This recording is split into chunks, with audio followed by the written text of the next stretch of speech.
বীর্য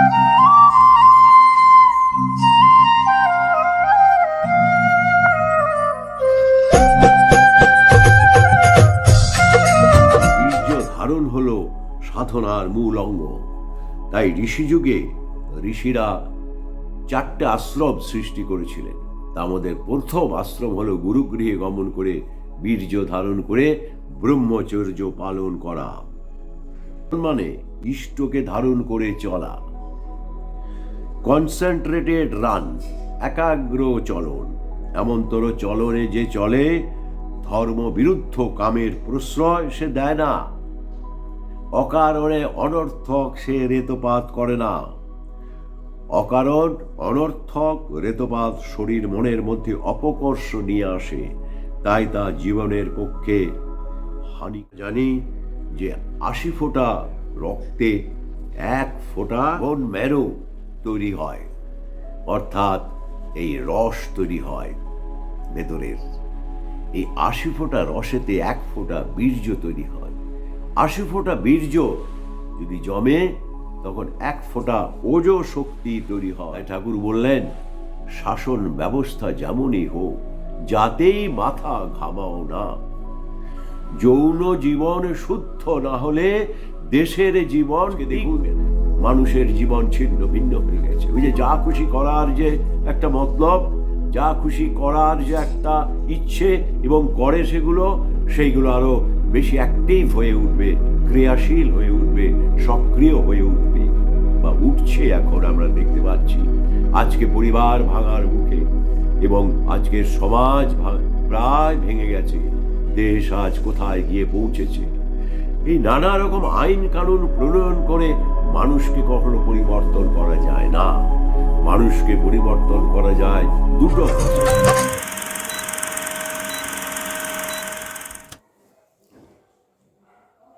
সর্বাগ্রে আমি আমার প্রিয় পরমতমের শ্রী শ্রীচরণে আমার আভূমি লুণ্ঠিত প্রণাম অঞ্জলি নিবেদন করি। আর আপনারা আমার প্রিয় দর্শক বৃন্দ, আপনাদের সবাইকে আমি আমার আন্তরিক সম্মান ও ভালোবাসা জানিয়ে আজকের বিশেষ আলোচনা পর্বে প্রবেশ করছি। বিশেষ কেন বলছি সেটা আলোচনাটা করলে আপনারা সবকিছু বুঝতে পারবেন। মানুষের জীবনের প্রধান শক্তি কি? কোন শক্তিকে সঞ্চয় করলে আমরা শুধু ঈশ্বরের দর্শন নয়, আমরা অনন্ত শক্তির অধিকারী হতে পারি?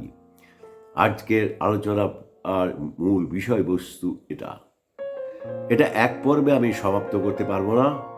প্রথম পর্বে আজকে আপনাদের কাছে তার কিছুটা ধারণা দেওয়ার চেষ্টা করছি। বলা হচ্ছে সমস্ত শাস্ত্রে এবং মহামানবদের কথায় বীর্য হচ্ছে ব্রহ্মস্বরূপ, বীর্য হচ্ছে তেজস্বরূপ, বীর্য প্রাণ স্বরূপ, বীর্য আদি মহামন্ত্র স্বরূপ। বীর্যের মধ্যেই আছে অনন্ত শক্তি, সমস্ত ভগবত শক্তি নিহিত আছে এর মধ্যে। এর ব্যাপারে অবতার বরিষ্ঠ ভগবান শ্রী শ্রী রামকৃষ্ণ পরমহংসদেব বলেছেন তার কথাবৃত গ্রন্থে, তাকে পেতে হলে বীর্য ধারণ করতে হয়। সুখদেব ইত্যাদি ঊর্ধ্ব রেতা, এদের রেতপাত কখনো হয়নি, মানে রেতশক্তিটা ঊর্ধ্ব দিকে গমন করেছে তাদের। বীর্যপাতে বলক্ষয় হয়, তাই বীর্যকে ধরে রাখতে হয়। তিনি বলছেন যে আরেক আছে ধৈর্য রেতা, আগে হয়তো কোনো কারণে রেতপাত হয়েছে, কিন্তু তারপর বীর্য ধারণ।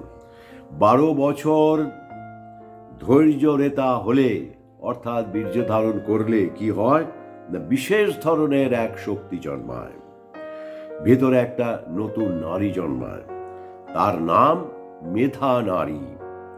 সেই নারী জন্মালে সমস্ত কিছু তার স্মরণ থাকে, সব কিছু জানতে পারে, অর্থাৎ সমস্ত ধরনের জ্ঞানের অধিকারী সে হয়।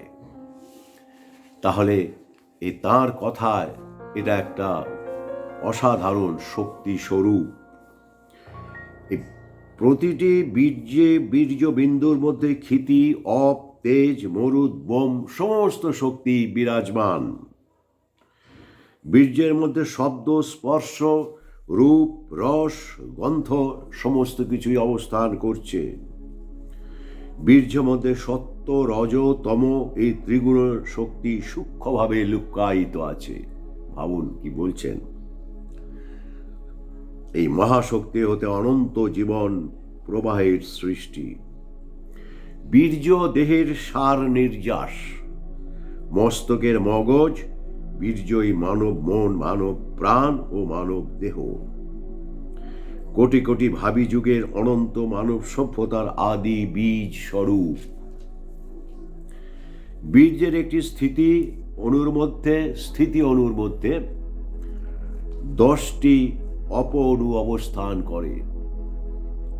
ওইরূপ 10টি অপঅণু বীর্যের মধ্যে 100টা তেজ অণু সৃষ্টি করে বা অবস্থান করে। আবার 100টা তেজ অণুর মধ্যে 1000 মরুত অণু অবস্থান করে। ওইরূপ 1000 মরুত অণুর মধ্যে 10,000 বোম অণু বিরাজ করে। এই 10,000 বোম অণুর মধ্যে 1,00,000 ব্রহ্ম অণু অবস্থান করে। তাই বীর্য ধারণ হলো সাধনার মূল অঙ্গ। তাই ঋষিযুগে ঋষিরা 4টে আশ্রম সৃষ্টি করেছিলেন। তার মধ্যে প্রথম আশ্রম হলো গুরুগৃহে গমন করে বীর্য ধারণ করে ব্রহ্মচর্য পালন করা। এই অনন্ত শক্তি সম্পন্ন বীর্য ধারণ করলে তার ভেতর যে অসীম অনন্ত শক্তি জমা হয় তা মানুষ যদি বুঝতো তাহলে এভাবে তারা এটা নষ্ট করতো না। এবার হচ্ছে ভগবান এই যুগের পুরুষোত্তম শ্রী শ্রী ঠাকুর কি বলেছেন। তিনি বলছেন ব্রহ্মচর্য মানে তো বিন্দু ধারণ। তিনি বলছেন বিন্দু মানে হলো সেন্টার বা কেন্দ্র, অর্থাৎ আইডিয়াল বা ইষ্ট। বিন্দু ধারণ মানে ইষ্টকে ধারণ করে চলা। কনসেন্ট্রেটেড রান, একাগ্র চলন। এমনতর চলনে যে চলে ধর্ম বিরুদ্ধ কামের প্রশ্রয় সে দেয় না। অকারণে অনর্থক সে রেতপাত করে না। অকারণ অনর্থক রেতপাত শরীর মনের মধ্যে অপকর্ষ নিয়ে আসে, তাই তা জীবনের পক্ষে হানিকর। সেই সময় তার এক মন্ত্র শিষ্য, একান্ত ভক্ত এবং খুব বিদ্বান, তিনি জিজ্ঞেস করলেন যে অনর্থক রেতপাত মানে কি। বলেন যেমন ধরেন মাস্টারবেশন, ওটা খুব বিস্মৃত জিনিস, অত্যন্ত নোংরা জিনিস। আমার মনে হয় প্রত্যেকটা স্পার্ম অর্থাৎ শুক্র কীট যদি ধরিয়ে দেওয়া যেত তাহলে অতগুলো মানুষের জন্ম হতে পারত। তার মানে প্রত্যেকটা শুক্র কীটের মধ্যে একটা পূর্ণাঙ্গ মানুষের অবস্থান আছে। কত সংযমের ফলে মানুষ এটা করতে পারে। দাম্পত্য জীবনেও কিন্তু অসংযম ভালো নয়। ঊর্ধ্বরেতা বলে তো একটা কথা আছে, আপনারা শুনেছেন। তার মানে ঊর্ধ্ব দিকে রেত গমন করে, অর্থাৎ শ্রেয়ের প্রতি টান নিয়ে তদ ঐহিকী গতিতে চলে। ঊর্ধ্বরেতা হলে সমস্ত অশিষ্ট কাম শিষ্ট হয়। আর কি হয় না, অনন্ত অসীম অগুন্তি শক্তি জন্মায়। মানুষ ঊর্ধ্ব গতি সম্পন্ন হলে যে সন্তানের জন্ম দিতে পারবে না তা কিন্তু নয়, বরং অমন্তর না হলেই সন্তান জন্ম দেওয়ার যোগ্যতা হয় না। যেমন যেমন ভাবে বিয়ে করে যেমন তেমন ভাবে সন্তানের জন্ম দেয়, রেতপাত করে, রেতকে নষ্ট করে, তাই তো আমরা আর মানুষ খুঁজে পাই না আজকের এই পৃথিবীতে, আজকের এই দুনিয়ায়। মানুষ যদি বাস্তব শ্রেয়নিষ্ঠ গতিসম্পন্ন না হয় তাহলে ঊর্ধ্বরেতা হতে পারে না। অনিয়ন্ত্রিত কামের কত রকমারি যে বিকৃতি ও ব্যাধি আছে তার কোনো শেষ নেই। এর ফলে নানা রকম মানসিক ও শারীরিক ব্যাধি সৃষ্টি হয়, তা অবর্ণনীয়। আমার এখানে যোগেন সেন এসেছিল। সে সেটিরাইসিসের রোগী ছিল। বিকৃত কামের শিকারের ফলে সে এমন হয়েছিল। সে শুধু এই রেতপাত ঘটাতে ঘটাতে তার জীবনটা এমনি হয়ে গেল। অসহ্য যন্ত্রণা ভোগ করত। তাকে দেখলে আমার খুব বড় কষ্ট হতো। দাঁত কিরমির করত, চুল ছিঁড়ত, মাথার যন্ত্রণায় উন্মাদ বধ হয়ে যেত। অনেক খেটে অনেক কষ্ট করে তাকে বেশ কিছুটা ভালো করে তুলতে আমি পেরেছিলাম। যোগেন সেনের থেকে আরো খারাপ একজন ছিল। তাকে ভালো করার কত প্রচেষ্টা করেছিলাম। সে ছিল অত্যন্ত শয়তানি জানতো খুব নানা রকম। এই শয়তানি করতে এমন যেন ধ্যানে বসেছে, কত ধ্যান করছে, কিন্তু আসলে তা তো নয়। আসলে সে এক বিকৃত কামের রোগী ছিল। তারপর তিনি বললেন যে এই সমস্ত দেখে শুনে আমি একটা জিনিস বুঝতে পেরেছি, যে এই যে মানুষ যে শুধু শুধু রেতপাত করে, তার ফলে তার জীবনের সব কিছুই আসলে ধ্বংস হয়ে যায়। মানুষের ইতিহাসে শুরু থেকে যদি কামের যাত্রা আরম্ভ হয়ে থাকে, তবে বলা যায় মানব সভ্যতার আদি যুগ থেকে ব্রহ্মচর্য প্রয়াসের সূচনা। তা যত অব্যক্ত অস্ফুট মৃদুতম রূপেই সূচিত হয়ে থাক না কেন, যারা প্রথম থেকে সৎ সংস্কার যুক্ত, তারা ব্রহ্মচর্য পরায়ণ হয়ে ঈশ্বরীয় আনন্দ উপলব্ধ করেন। তাদের ভেতরে যে মেধানারী জন্মায়, তখন তারা গত জন্মের কথাও তাদের মনের মধ্যে আসে, তাদের স্মৃতিতে ভেসে আসে, এবং কখন কি ঘটতে পারে সে অনেক অনেক আগে থেকে বুঝতে পারে।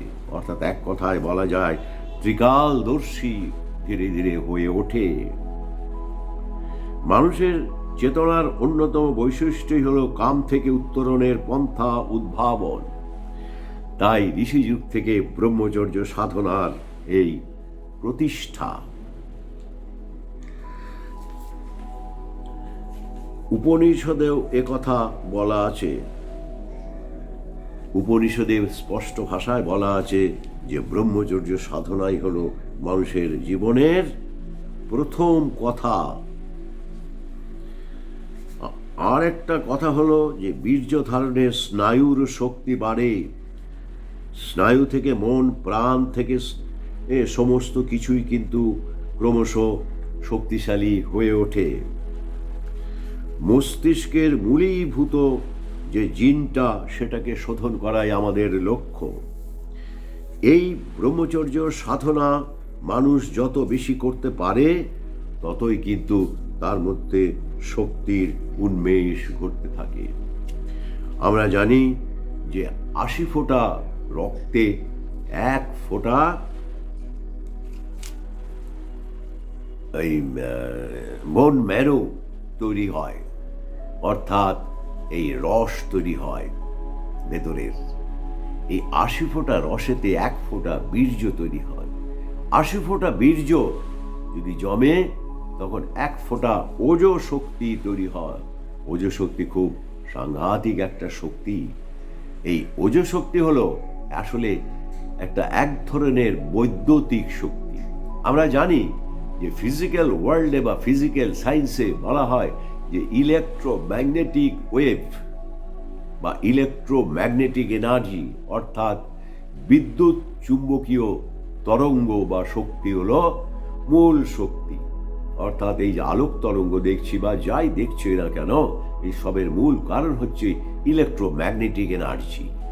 এই ইলেকট্রোম্যাগনেটিক এনার্জির ওপরে যে শক্তিটা আছে, যে শক্তিটা আমাদের সমস্ত শরীরকে চালনা করে, সেই শক্তি হলো ওজ শক্তি। তা ওজ শক্তি যদি মানুষ সঞ্চয় করে, তাহলে মানুষের কিন্তু ওই রকম ধরনের একটা ক্ষমতা জন্মায়। এটা কিন্তু মনে রাখতে হবে। কিন্তু ব্রহ্মচর্য ধারণ করা, অর্থাৎ বীর্যকে ধারণ করা, এটা কিন্তু মেকানিক্যাল প্রসেসে হবে না। এর সঙ্গে চাই কি, ওই যে ঠাকুর বললেন যে কেন্দ্রায়িত হতে হবে ইষ্টে। ইষ্টে যে কেন্দ্রায়িত হয়, ইষ্টের প্রেমে যে উদ্বুদ্ধ হয়ে ওঠে, ইষ্টকে যে ভালোবাসে এবং জপ আর ধ্যান যে করার চেষ্টা করে যায়, সেই তার কি হয় না, তার ভেতরেই এই ওজশক্তি, এই মস্তিষ্কের অভ্যন্তরে যেখানে পরম ধাম আছে, যেখান থেকে সব সৃষ্টি হয়েছে, যেখান থেকে এই পরমপিতা, এই মানে আজকের যে পুরুষোত্তম, সাম্প্রতিকতম যে পুরুষোত্তম, তিনি ধরাধামে নেমে এসেছে, সেই পরম ধামে কিন্তু ওজশক্তি সঞ্চিত হতে থাকে। এটা একটা সাংঘাতিক শক্তি। মানুষ এই শক্তিকে অবহেলায় কিন্তু নষ্ট করে। আজকের মানুষ ভাবছে না না, আনন্দ করার জন্য, মজা করার জন্য ভগবান আমাকে এই শক্তি দিয়েছেন। তা মোটেই নয়। তার ফলে যা হয়, আমি এখন বললাম একটু আগে, যে বিকৃতি এসে যায়। এই যৌন বিকৃতি হয়, আর তার সঙ্গে কি তৈরি হয় না, মানসিক বিকৃতি। এবং মানসিক বিকৃতি এলে সে যে কি করে না করে, সে তার নিজের নিয়ন্ত্রণে থাকে না। এই সেটাই তার জীবনকে কুড়ে কুড়ে খায়। তাই ঠাকুর বললেন, শাসন ব্যবস্থা যেমনই হোক, যাতেই মাথা ঘামাও না। যৌন জীবন শুদ্ধ না হলে দেশের জীবন টিকবে না। স্পষ্ট একটা তিনি সতর্কবাণী করেছেন। ওইটা যদি শুদ্ধ না হয়, যেখান থেকে আমার জন্ম, যেখান থেকে আপনাদের জন্ম, যেখান থেকে সবার জন্ম, আমার পিতার জন্ম, আমার পিতামহের জন্ম এবং পিতার সেইখানে যেখান থেকে আমি জন্ম পেয়েছি, সেইটা যদি শুদ্ধ না হয়, তাহলে কিন্তু কি হবে না, দেশের জীবন টিকবে না। সমস্ত মানুষ যে আসবে যারা অশান্ত, মানুষ আসবে যারা বিকৃতিযুক্ত, যে সমস্ত মানুষরা হিংস্র হয়ে উঠবে, এই দুনিয়াকে তারা শেষ করে দেবে। কিছুই তারা মানবে না, সৎ অসৎ বিচার তারা করবে না। তাদের কাছে সৎ বা অসৎ বলে কিছু নেই, সমস্ত কিছুই ঠিক। বিচার শক্তি মাথায় যেটা ভগবান দেন, যদিও সেটা এক একটা মানুষের এক এক রকম, কারণ সে যে পিতার কাছ থেকে জন্ম নিয়েছে এবং যে মায়ের গর্ভে সে ছিল, তার উপর নির্ভর করে তার বিচার শক্তি বা জাজমেন্ট ক্যাপাসিটি সৃষ্টি হয়। ঠাকুর বলছেন, মনের অনুসরণ করো না, বিবেকের অনুসরণ করো। আবার এক জায়গায় বলছেন যে বিবেক সবার সমান নয়। প্রশ্ন হলো কিন্তু কেন? ঠাকুর বলেন, ওই যে জন্মকালীন অবস্থায় যে বিবেক সে পায়, সেই বিবেকই তার থাকে। বিবেক নতুন করে কখনোই সৃষ্টি করা যায় না। তাই এই বিবেক এক এক মানুষের এক এক রকম। ঠাকুর বলছেন যে কারো বিবেক হয়তো এমন যে অন্যায়টাকে সে ন্যায় বলে মনে করে। সে হয়তো এমন কাজ করে যে কাজটাকে সে ভাবে যে আমি ঠিক কাজ করেছি, সঠিক কাজ করেছি, এটাই উচিত ছিল, এটাই ভালো কাজ। মানে তার বিবেক কিন্তু তাকে বাধা দেয় না, কারণ ওই রকম কনসেন্স বা বিবেক নিয়ে সে পৃথিবীতে এসেছে। তাই বিবেককে যদি শক্তিশালী করতে হয়, তাহলে ওজশক্তি কিন্তু আমাদের মস্তিষ্কের সেই যে বললাম পরম ধাম, ওইখানে সঞ্চয় করে তুলতে হবে। সঞ্চয় যদি না করতে পারি সেই শক্তি, তাহলে বিবেক কিন্তু কার্যকরী হবে না। বিবেক আমাদের ভুল দিকে, ভুল ডাইরেকশনে কিন্তু আমাদেরকে নিয়ে যাবে এবং আমাদের জীবনকে ছিন্ন ভিন্ন করে দেবে। আজকে দেখুন, মানুষের জীবন ছিন্ন ভিন্ন হয়ে গেছে। ওই যে যা খুশি করার যে একটা মতলব, যা খুশি করার যে একটা ইচ্ছে এবং করে সেইগুলো আরো বেশি অ্যাক্টিভ হয়ে উঠবে, ক্রিয়াশীল হয়ে উঠবে, সক্রিয় হয়ে উঠবে বা উঠছে। এখন আমরা দেখতে পাচ্ছি আজকে পরিবার ভাঙার মুখে এবং আজকের সমাজ প্রায় ভেঙে গেছে। দেশ আজ কোথায় গিয়ে পৌঁছেছে। এই নানা রকম আইন কানুন প্রণয়ন করে মানুষকে কখনো পরিবর্তন করা যায় না। মানুষকে পরিবর্তন করা যায় দুটো প্রসেসে। একটা হচ্ছে সাধনার দ্বারা, তপস্যার দ্বারা এইভাবে সাধনা করা, আর দ্বিতীয় হলো ভালো মানুষের জন্ম দেওয়ার যে সিস্টেম, যে পদ্ধতি সেই ঋষিরা আবিষ্কার করেছিলেন। সে যুগে ঋষিরা ছিলেন সায়েন্টিস্ট, পরমেশ্বর যেমন, পরমপিতা যেমন এই যুগে বিজ্ঞানী ছিলেন, সায়েন্টিস্ট ছিলেন, ঠিক তেমনি তারা ছিলেন সায়েন্টিস্ট। তারা অনেক গবেষণা করে, পরীক্ষা করে কিন্তু এই পদ্ধতি আবিষ্কার করেছিলেন। দীর্ঘকাল চলেছিল এই পদ্ধতি আমাদের ভারতবর্ষে। পৃথিবীর ইতিহাসে কোথাও তা তৈরি হয়নি, এই সিস্টেম কেউ জানতে পারেনি। তাই ভারতবর্ষ ছিল শান্তির দেশ। যে সমস্ত বাইরে থেকে, বিদেশ থেকে মানুষজন এসেছিলেন, সে মেগাস্তিনিস বলুন আর যেই বলুন, তারা কিন্তু লিখে গেছেন যে অপার শান্তির দেশ এই ভারতবর্ষ।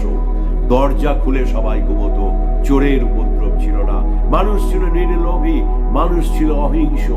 কি করে হলো? হ্যাঁ, এই হলো এইভাবেই যে একদিকে সাধনা করে চলেছে, তারা গার্হস্থ্য ধর্ম পালন করেছে, তার মধ্যেই সাধনা করেছে, তার সঙ্গে সঙ্গে কিন্তু তারা কি করেছে না, নিজের বিবেককে ক্রমশ বাড়িয়ে তুলেছে, এই ভোজ শক্তিকে স্টোর করে, সঞ্চয় করে, সঞ্চিত করে। তাহলে কিন্তু মনে রাখতে হবে, আমরা যে সাধনায় ব্রতী হয়েছি তার মূল কথা হচ্ছে প্রথম আশ্রম চতুরাশ্রমের, সেটা হলো ব্রহ্মচর্য আশ্রম, তারপরেই গার্হস্থ আশ্রম। ব্রহ্মচর্য সাধনায় সিদ্ধি লাভ করে তার গার্হস্থ আশ্রমে যখন প্রবেশ ঘটে, তখন কিন্তু সে অনর্থক ঋতুপাত করে না। ওইটা আনন্দের জন্য, ওটা মজার জন্য দিয়েছি বাবা, ওইটা দিয়ে তো মজা করব, ওটা দিয়ে তো আনন্দ করব। আজকাল শুনি এসব কথাবার্তা, শুনে অত্যন্ত বিস্মিত হই। শুধু তাই নয়, মনে কষ্ট লাগে, দুঃখ লাগে যে আমরা কোথায় চলেছি। আমাদের নিজস্ব যে ডক্ট্রিন, তাকে বিসর্জন দিয়ে এই পরম পুরুষের কথাগুলোকে না মেনে শুধুমাত্র যারা আমরা দীক্ষা নিয়েছি তারাও আবার শুধু ইষ্টভীতি কেন্দ্রিক জীবন যাপন করে দিনগুলোকে কাটিয়ে দিচ্ছি। ঠাকুর বলছেন, জন্ম পাওয়া এত সোজা নয়। কত জায়গায় যে ঢু মেরে শেষকালে এসে জন্ম পায় মানুষ জন্ম। সে যদি মানুষ জানতো, তাহলে অবহেলায় কিন্তু এইভাবে জীবনটাকে তারা নষ্ট করতো না। কিন্তু আজকে কিন্তু মানুষ সেগুলো শুনছে না, মানছে না।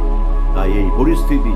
কিন্তু তবুও ঠাকুর শেষের দিকটায় বলেছেন, গুটি কয়েক মানুষ যদি সারভাইভ করে এই ভয়ঙ্কর এক দুর্যোগের ভেতরে, তাহলে কিন্তু সেখান থেকে আবার স্প্রাউট করবে মানব সভ্যতা, অর্থাৎ আবার গজিয়ে উঠবে। গুটি কয়েক মানুষের কথা তিনি বলছেন একেবারে শেষের দিকে। প্রথম লগ্নে তিনি ভীষণ চেষ্টা করেছেন, জীবন পাত করে চেষ্টা করেছেন, ঘুম নেই, খাওয়া নেই, বিশ্রাম নেই, সারা দিন সারা রাত তিনি চেষ্টা করে গেছেন। কিন্তু পরবর্তীকালে তার জীবনের শেষ অধ্যায়ে এসে যখন দেখলেন যে কিছু হচ্ছে না বা হলো না, তখন এই কথা তিনি বলেছেন, ঝড় উঠেছে, চলছে তুফান, কলির প্রলয় দেখছিস না, সামনে যে তোদের বিপদ আরো, মরমে কি তা বুঝিস না। তার শেষ দিকে তার এই শ্রীমুখ নিঃসৃত এই সতর্ক বাণী, এই সাবধান বাণী তবু আমাদের কানে ঢুকছে না। ঠাকুর একদিন বলছিলেন দুঃখ করে, যেমন একটা দিন আসবে কানের মধ্যে মাইক ঢুকিয়ে যদি চিৎকার করে তোমরা বলো, তাও মানুষ সেটা নেবে না, শুনবে না, ওই কান দিয়ে বার করে দেবে। তাহলে আজকে কিন্তু সেই দিন, আজকে খুব প্রয়োজন হয়ে পড়েছে এগুলো মানার, এবং খুব শৈশব থেকে, খুব ছোটবেলা থেকে মানে মানুষকে এইভাবে বাচ্চাদেরকে শিক্ষা দেওয়া খুব প্রয়োজন হয়ে পড়েছে।